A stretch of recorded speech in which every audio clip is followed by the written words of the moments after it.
Nouvelle dans cette rubrique. Une commission du Congrès aurait publié des photos et vidéos inédites de la propriété de Jeffrey Epstein dans les Caraïbes. Nous allons les passer en revue maintenant. Bienvenue dans Sidebar, présenté par Law & Crime. Je suis Jesse Weber. Aujourd'hui, d'accord, il s'agit d'une mise à jour différente concernant Jeffrey Epstein pour vous, un type de sidebar différent de ce que nous avons habituellement pour vous. Comme nous l'avons rapporté, il y a eu cette commission du Congrès qui a publié des informations concernant le financier décédé accusé d'avoir dirigé un réseau de trafic sexuel et d'avoir abusé de mineurs pendant des années. Eh bien, maintenant, les démocrates de la commission de surveillance de la Chambre viennent de publier, selon les informations, des photos et des vidéos inédites de l'île privée d'Epstein dans les Caraïbes. Et je vais tous vous les montrer tout de suite. Nous évoquons l'île St. James, dans les îles Vierges américaines, actuellement examinée par la commission de surveillance de la Chambre. Ils ont demandé des documents au procureur général des îles Vierges américaines sur la fiscalité d'Epstein. Si des membres des forces de l'ordre locales ont été soudoyés. Vous savez, on se demande toujours si s'ils commettaient des crimes dans une propriété comme celle-ci, il y a eu une dissimulation.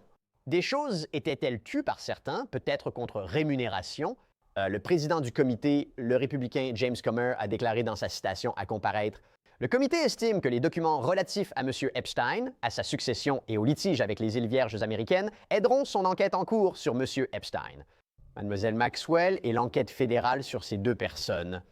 Pour replacer cela dans son contexte, le procureur général, déjà cité, affirme qu'Epstein a utilisé cette île pour cacher ses activités criminelles.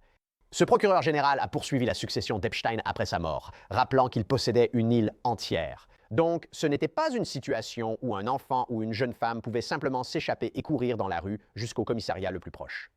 On peut se demander si cela suggère une dissimulation par d'autres concernant les abus sexuels réels, d'accord? Il y a une victime présumée qui a déclaré à Columbia Broadcasting System qu'Epstein l'avait violée et retenue contre sa volonté à cet endroit. Citation. Il m'a piégé dans sa chambre sur l'île avec une arme attachée au lit. Je ne pouvais pas partir. Le seul moyen de quitter l'île était soit par hélicoptère, soit par bateau. Ce sont des images et vidéos de la propriété pour vous donner une idée de ce dont nous parlons. Ce n'est évidemment pas une preuve qu'Epstein ou d'autres se livrent à des activités criminelles présumées en tant que telles, mais cela montre quelque chose de très important. Oui, cela montre la taille, la grandeur, les pièces et la richesse de la propriété. Mais cela peut fournir des indices possibles sur ce qui s'y passait. L'homme accusé d'abus sexuels sur mineurs depuis des années au niveau fédéral. Je vais vous montrer ce qui a été publié. Ce n'est pas énorme. Il y a plusieurs photos. Commençons par la première. Il faut sans doute commencer par l'une des plus étranges. Cette photo d'une pièce avec ce qui semble être un fauteuil de dentiste. Peut-être parce qu'on voit un certain équipement d'examen, peut-être une table de massage à l'arrière. Et puis regardez ce qu'il y a sur les murs, tous ces masques étranges accrochés au mur.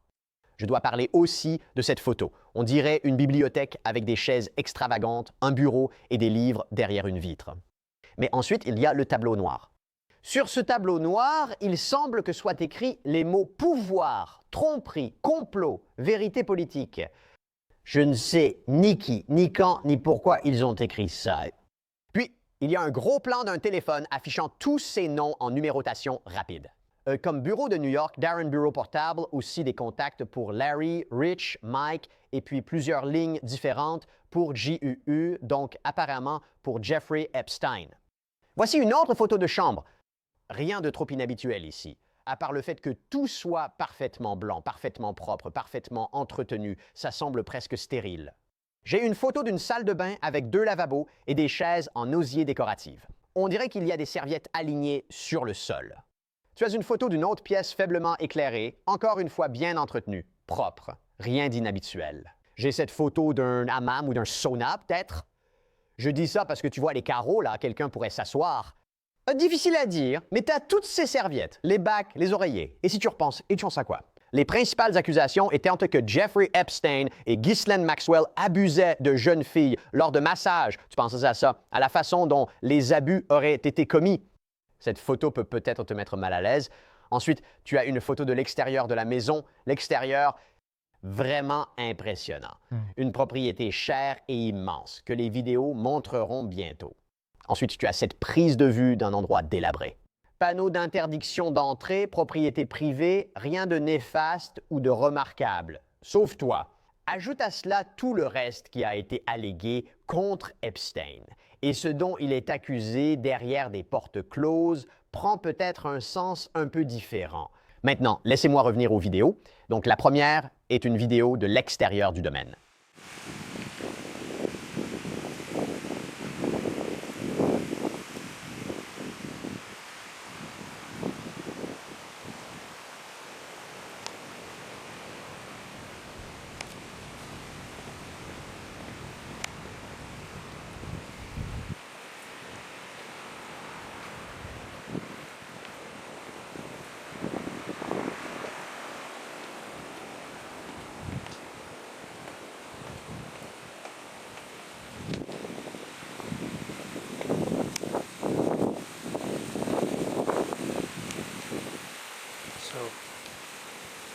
Allô?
Juste pour se rendre compte à quel point cette propriété est immense.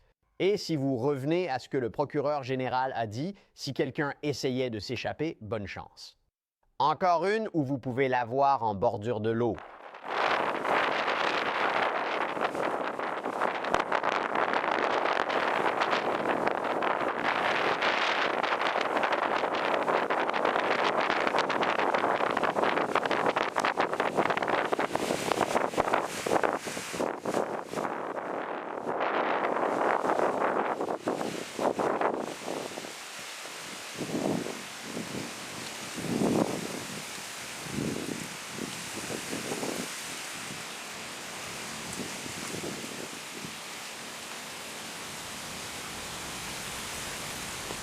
Et puis vous avez cette autre vidéo d'une chambre et d'une salle de bain.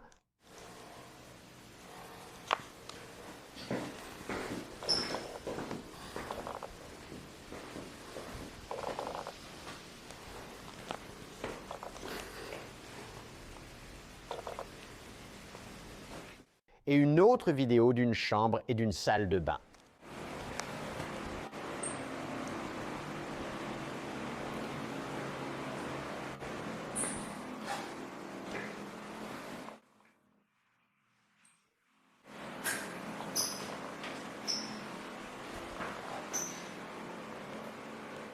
Regardez, difficile à dire, a déclaré le représentant Robert Garcia du comité de surveillance dans un communiqué.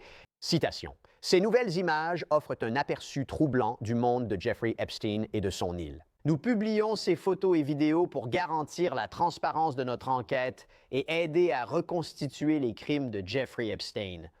Rappelons que cela arrive juste après la publication par la commission de surveillance de nombreux documents, e-mails et textos liés à Jeffrey Epstein. Les grands titres évoquaient un lien possible avec Donald Trump. Nous avons déjà traité ce sujet. Des messages comme celui de 2011 d'Epstein à Ghislain Maxwell, son associé condamné pour trafic sexuel, disant « Je veux que tu réalises que le chien qui a aboyé est une victime de Trump », il a passé des heures chez moi avec lui, sans jamais le mentionner, même en tant que chef de la police.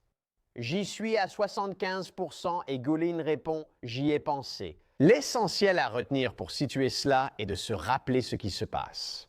Tout cela arrive alors que nous attendons potentiellement que le département de la Justice, publie entièrement tous les dossiers Epstein en sa possession. Après que le président Donald Trump a promulgué une loi ordonnant au département de la Justice de le faire. Il y a quelques semaines, je me suis assis avec Eli Hoenig, analyste juridique principal de Cable News and Network. L'avez-vous vu?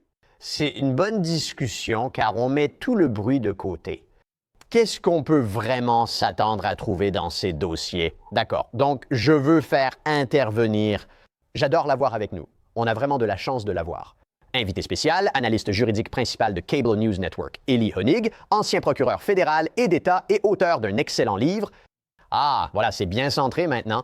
Quand on s'attaque au roi, je vous encourage tous à le lire. C'est vraiment un excellent livre. Regardez-moi ça. On n'avait même pas prévu d'avoir le livre ensemble. Eli, merci beaucoup d'être venu. J'ai tant de questions. Avant d'aborder les attentes envers le ministère de la Justice, pouvez-vous expliquer cette période de 30 jours? C'était ma question principale. J'ai exposé en gros tout ce qui a été publié ces dernières années. Qu'est-ce que toi, Eli Hoenig, tu penses qui va être publié? Qu'en penses-tu? Y a-t-il des nouveautés à publier sur les dossiers Epstein? Qu'est-ce qui pourrait sortir selon toi? Merci JC de m'avoir invité. Je suis ravi de venir avec toi. J'adore Law and Crime. Je suis fan de toi et de la chaîne dans son ensemble. Deuxièmement, tout le monde devrait avoir des attentes modestes quant à ce qui va sortir ici. Parce que des membres du Congrès et d'autres personnes, des gens à la Maison-Blanche, vous l'ont dit. Voilà, mesdames et messieurs, divulgation complète, transparence. Vous allez voir les dossiers Epstein, mais il y a deux précisions importantes à faire. D'abord, il n'existe pas vraiment une telle chose. Ce n'est pas aussi simple que les dossiers Epstein. Il n'y a pas un classeur au ministère de la Justice qui contient tout cela. Il y a une combinaison de vidéos, de surveillance, d'audio et de documents. Tout ce qu'on sait, c'est que ça fait 300 gigaoctets. J'ai essayé de comprendre, mais toi et moi, on n'est pas très tech, Jessie. C'est l'équivalent de milliers de livres audio ou électroniques. Donc, c'est énorme. Ce n'est pas aussi simple que d'appuyer sur « Envoyer » pour tout avoir. L'autre point, c'est la loi récemment adoptée, presque à l'unanimité par le Congrès et signée par Donald Trump. Encore une fois, ils se félicitent tous, républicains et démocrates, en disant « Regardez, les États-Unis sont des parangons de transparence ». Le problème de cette loi, ce sont ces deux grandes exceptions ou failles que je vais vous présenter. L'enquête criminelle est en cours. Alors Jessie, tu sais, tes auditeurs et tes téléspectateurs savent probablement que, normalement, le ministère de la Justice n'ouvrirait jamais simplement ses dossiers criminels. D'accord? Tout le monde, venez ici, allez jeter un œil. La seule raison pour laquelle cela se fait ici, c'est qu'il y a tellement d'intérêt public que cela a abouti à l'adoption d'une loi. La loi précise que le ministère de la Justice n'a pas à divulguer les enquêtes criminelles en cours. Cela veut dire que c'est à Pam Bondi de décider. Donc, votre niveau de confiance dans le fait qu'il s'agira d'une divulgation complète et transparente est égal à votre niveau de confiance en Pam Bondi. Parce que je sais, pour avoir été au sein du ministère de la Justice, qu'on peut ouvrir une enquête sur n'importe quoi, on peut prétendre que presque tout est lié à une enquête. D'abord, il y a cela, puis un aspect encore plus large. Il y a une exception pour tout document dans les dossiers Epstein qui pourrait avoir un impact sur la sécurité nationale. Le ministère de la Justice peut les retenir. Vous vous demandez sûrement quel lien cela a avec les États-Unis et le Venezuela ou Israël. Mais qu'en pensez-vous? Un procureur général ne pourrait-il pas le dire? Eh bien, il y a là-dedans des éléments qui sont embarrassants ou qui pourraient donner une mauvaise image du président, du commandant en chef, du chef diplomate de la nation. Et si cela le fait mal paraître, ou peut être utilisé pour l'embarrasser ou le faire chanter. Je ne suis pas un adepte des théories du complot, mais on pourrait donner l'impression qu'il est dans une mauvaise posture. Cela pourrait menacer notre sécurité nationale, donc je vais m'abstenir. Ce sont les deux grandes failles. Enfin, Jessie, nous ne le saurons pas. Pam Bondi n'est pas obligé d'agir comme les avocats. Parfois, nous le faisons comme un registre de privilèges en disant « d'accord » à l'autre partie. Voici une description de certains documents que j'ai retenus parce qu'ils sont confidentiels. Nous n'allons pas avoir cela, nous n'allons pas savoir ce que nous ne savons pas, nous n'allons pas savoir quoi. Pam Bondi a choisi de retenir ces informations. Donc, encore une fois, nous sommes en quelque sorte à la merci et au bon vouloir de Pam Bondi ici. Donc, en d'autres termes, nous ne saurons pas si tout a vraiment été remis à moins qu'il n'y ait des preuves suggérant que quelque chose a été retenu. Et je veux en parler parce que... On pourrait lui demander, écoutez, quelqu'un pourrait demander, avez-vous retenu quelque chose? Et elle pourrait répondre, oui. Selon la loi adoptée, j'ai retenu des dossiers liés à la sécurité nationale et à des enquêtes. Mais nous ne les verrons pas et ignorerons leur nombre ou identité. Oui, je veux aussi approfondir ce point, car il y a un autre aspect. Selon cette loi, ils peuvent cacher l'identité et les dossiers personnels et médicaux des victimes d'Epstein. Ils peuvent aussi retenir des documents portant atteinte à la vie privée ou décrivant des abus sexuels sur enfants, ce qu'ils devraient me faire. Mais j'imagine qu'une des grandes questions qu'on m'a posées, c'est donc quoi qu'ils publient, peu importe ce qu'ils vont publier, est-ce que ce sera des pages entières caviardées? Je m'y attends. Je pense qu'il y aura deux types de choses que nous ne verrons pas. Il y aura des dossiers entiers, des documents entiers dont nous ignorons l'existence aussi, que nous ne verrons pas. Mais oui, préparez-vous à voir ça. Aussi, vous savez, ça pourrait être, prenons un exemple. Disons que vous avez un formulaire 302 du FBI qui, Jesse, comme tu le sais, est un résumé officiel et dactylographié d'un entretien avec un témoin réalisé par les procureurs. C'est possible.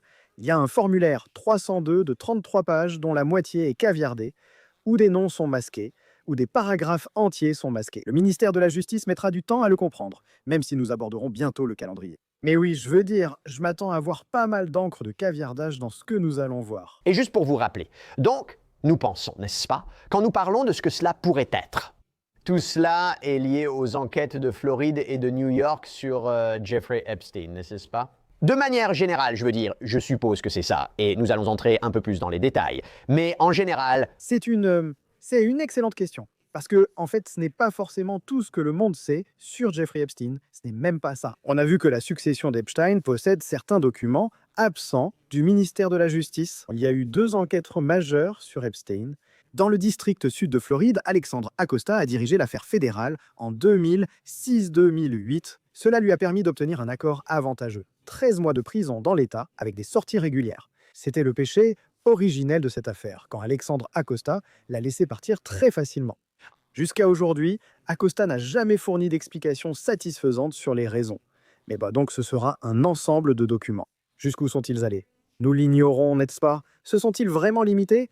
Combien de victimes? Nous savons qu'il y avait de nombreuses victimes Bexilottido. Présentées à ce bureau, c'est le point principal. D'ailleurs, cela pourrait être un doublon de la transcription du grand jury de 2006 déjà publiée. Absolument. La deuxième catégorie, le deuxième groupe de documents, si tu te souviens. Quand tout cela a refait surface en 2019, c'était parce que Donald Trump a nommé Alexandre Acosta son...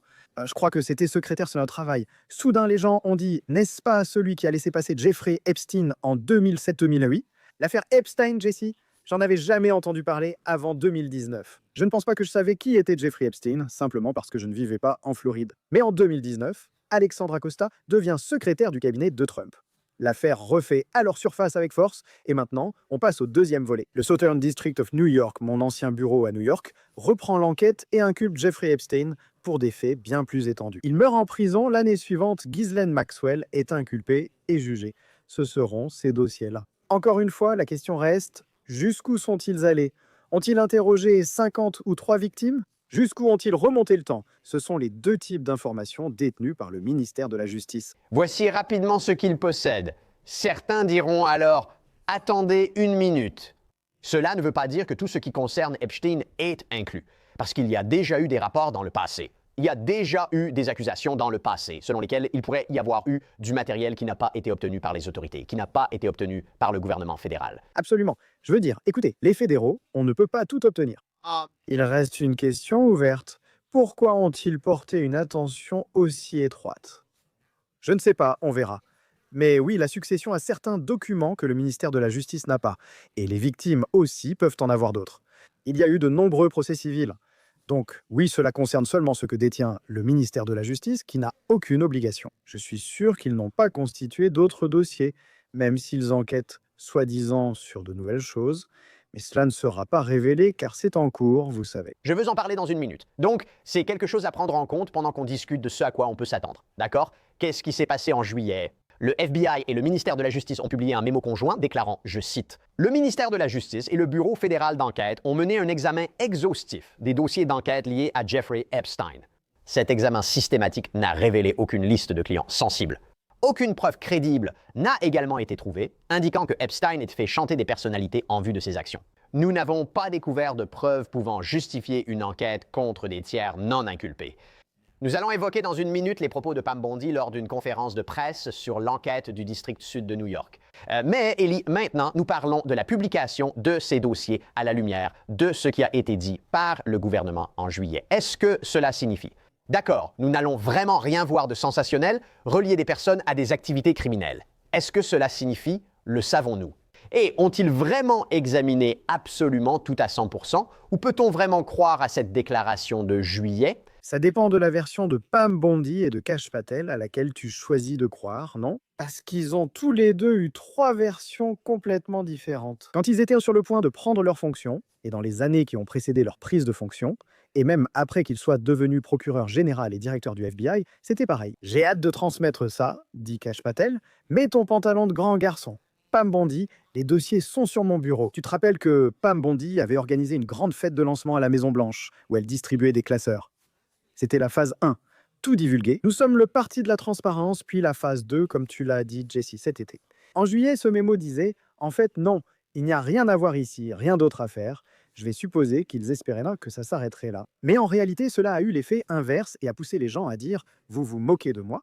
Après des années de promesses, vous dites maintenant qu'il n'y a rien. » Et maintenant, nous sommes dans la phase 3, qui revient à la phase 1, c'est-à-dire « Oh non, non, maintenant, nous avons quelque chose. » Oui, monsieur. Nous lançons ces nouvelles enquêtes sur Bill Clinton et Reid Hoffman. Oui, nous soutenons tous la divulgation totale et la transparence. Voici mon meilleur avis sur ce que nous allons voir. La question principale intéresse tout le monde. Je crois que les victimes veulent surtout savoir qui, en plus de Jeffrey Epstein et Ghislaine Maxwell, a mal agi. Nous savons qu'ils sont des criminels et les meneurs, mais ils n'ont pas pu agir seuls. Et soyons un peu plus précis, les gens veulent savoir quels hommes puissants ont eu des relations sexuelles avec des filles, avec des mineurs. Et je pense que ce que nous allons probablement voir sera un peu différent de cela. Ce sera dans la lignée de ce que nous avons vu avec Larry Summers, n'est-ce pas? Ce qui est embarrassant, dégoûtant, des échanges ridicules avec lui et Jeffrey Epstein. Mais je n'ai rien vu pour l'instant qui suggère que Larry Summers ait commis un crime dans ses emails. Stacey Plaskett, représentante des îles Vierges à la Chambre des représentants, a eu des interactions embarrassantes avec Jeffrey Epstein. Il lui souffle des questions au Congrès qu'elle répète. Michael Cohen en Michael Wolff, l'écrivain. Non, des échanges absurdes avec Jeffrey Epstein, avec préparation de réponses, réponses préparées, etc. Je pense qu'on en verra plus et que des personnes puissantes seront embarrassées, peut-être à juste titre. Je ne pense pas qu'on obtiendra des documents qui nous feront dire « Oh mon Dieu ». Cela prouve ou suggère fortement que cette personne a commis un crime fédéral. J'imagine que ce genre de choses serait soumis à l'exception liée à une enquête criminelle en cours. Et en ce qui concerne les preuves vidéo ou photographiques, cela entre dans cette exception. Si cela montre des mineurs en train d'être abusés, cela ne sera pas rendu public. Mais je me demande, est-ce qu'il y aurait un document récapitulatif qui dirait ce que ces vidéos ou photos montrent? Mais je veux dire, je ne retiendrai pas mon souffle pour ça. Ouais, je veux dire... Ils ne sont pas obligés. Le ministère de la Justice n'a pas à le faire. Disons qu'ils ont une vidéo qui, Dieu nous en préserve, montre un enfant en train d'être maltraité. Je pense qu'ils retiennent simplement cette vidéo. Je ne pense pas qu'ils aient à rédiger une note disant « Soyez à nouveau avertis ». C'est ce qu'on appellerait un registre de privilèges. Comme dans certaines formes de litige, si une partie retient des documents à l'autre, elle doit au moins dire « Soyez avertis ». Nous gardons un document de cette période car il montre quelque chose. Peu importe, je ne pense pas que le ministère de la Justice ou nous devrions le faire. Ils peuvent le faire, mais pourquoi le feraient-ils? Je ne pense donc pas qu'on saura un jour ce qu'ils ont retenu. Et qui n'ont pas été concernés. Peut-être. Ouais. Parle, tu as raison, je veux dire. La troisième catégorie d'exception ne fait pas controverse et ils doivent cacher les informations révélant l'identité ou la vie privée des victimes, ainsi que les éléments à caractère criminel en soi. S'il y a des actes sexuels sur des enfants ou des abus représentés, cela doit être retenu. Je ne pense pas que quelqu'un soit en désaccord avec cela. Eh bien, il y a des gens qui disent oh, « D'accord, dites-nous simplement qui sont les adultes dans ces documents, mais bon, mettons ça de côté un instant. Je vais évoquer le calendrier et les attentes du ministère de la Justice, mais j'aimerais aussi votre avis.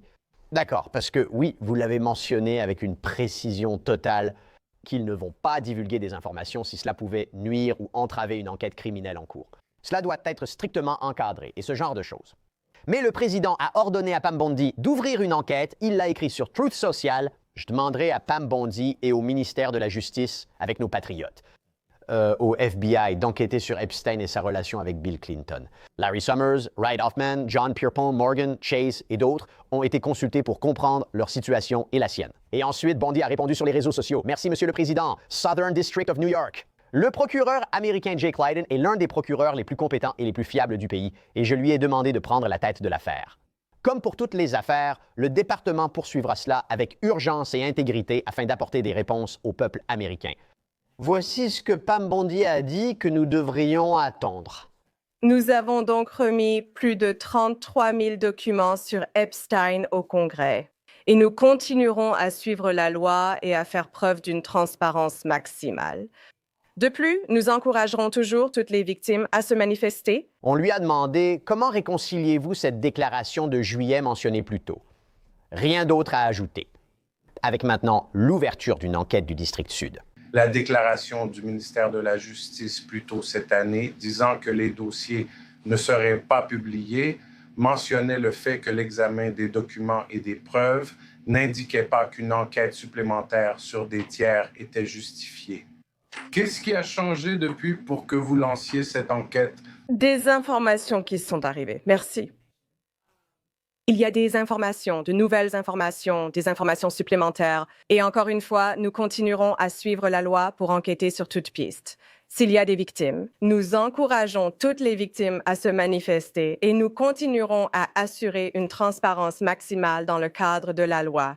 Le problème avec les nouvelles informations que vous venez d'indiquer, le département cherche-t-il à obtenir des informations, peut-être auprès de la succession d'Epstein? Parce que M. Blanche n'avait pas cette information lorsqu'il a interrogé Ghislaine Maxwell. Quelles nouvelles informations? Et allez-vous limiter la nouvelle enquête uniquement aux personnes nommées dont le président a parlé? Ou s'agit-il d'une enquête large et ouverte? Je vous renverrai à la publication du procureur général adjoint qu'il a mise sur X et nous le ferons. Nous n'allons rien ajouter à ce sujet car il s'agit maintenant d'une enquête en cours dans le district sud de New York. Vous avez raison. Donc, Ellie, elle répond, il y a des informations supplémentaires, de nouvelles informations. Ah, encore une fois, des réflexions sur cette déclaration alors que nous discutons de nos attentes. Vous avez cette nouvelle enquête après la déclaration de juillet? Elle était très vague.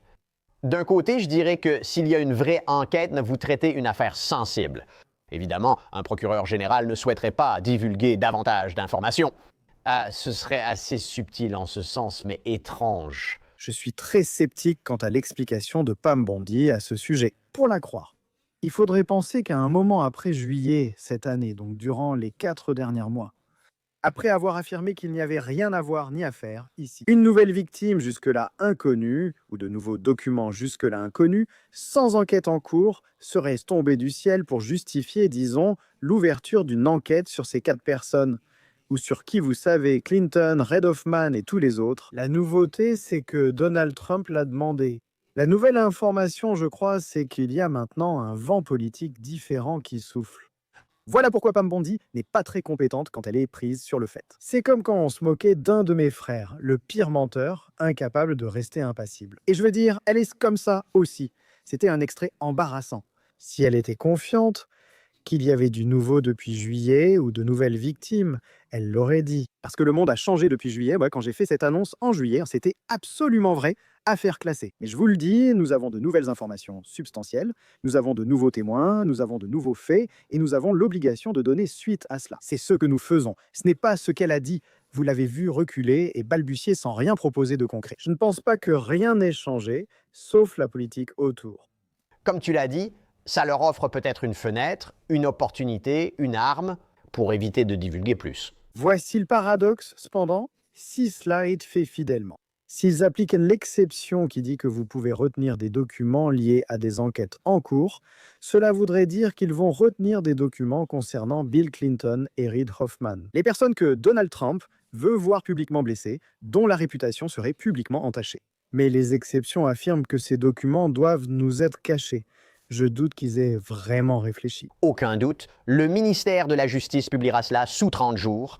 Si on parle d'un calendrier, si on parle de ce à quoi s'attendre, vont-ils le publier dans les 30 jours? Et quand? Je suis sûr qu'ils publieront de nombreux documents, sûrement autant qu'ils le pourront durant ces 30 jours. Cela provoquerait un tollé s'ils ne respecteraient pas les délais. Tu sais, c'est une grande question, Jessie. Ils pourraient les procéder progressivement, commencer aujourd'hui avec 10 000 documents, puis 50 000, puis 100 000. Ou ils pourraient simplement tout publier d'un coup.